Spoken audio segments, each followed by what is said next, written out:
కాంగ్రెస్ అగ్రనేత Rahul గాంధీపై BJP Medak MP Raghunandan Rao తీవ్ర విమర్శలు చేశారు.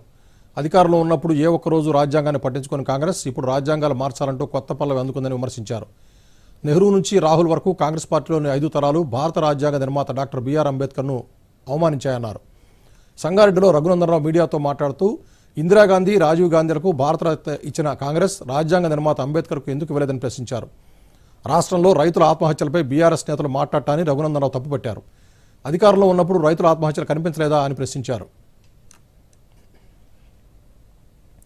కాంగ్రెస్ ఈ దేశంలో అధికారంలో ఉన్నటువంటి 5.5 దశాబ్దాలను గమనిస్తే అంబేద్కర్ గారికి సంబంధించినటువంటి కార్యక్రమాల్ని జయంతుల్ని, వర్ధంతులకి మాత్రమే పరిమితం చేసింది తప్ప కాంగ్రెస్ పార్టీ ఏ రోజు కూడా భారత రాజ్యాంగ నిర్మాత డాక్టర్ బిఆర్ అంబేద్కర్ని గౌరవించలేదు, రాజ్యాంగ స్ఫూర్తిని కొనసాగించలేదు.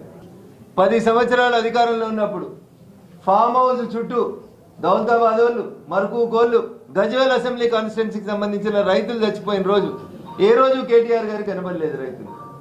ఇవాళ కేటీఆర్ గారు వచ్చి రైతు ధర్నా చేస్తా, రైతు దీక్ష చేస్తా అంటే కేవలం పొలిటికల్ స్టంట్గా మాత్రమే ప్రజలు చూస్తారు తప్ప ఇంకొకటి కాదు.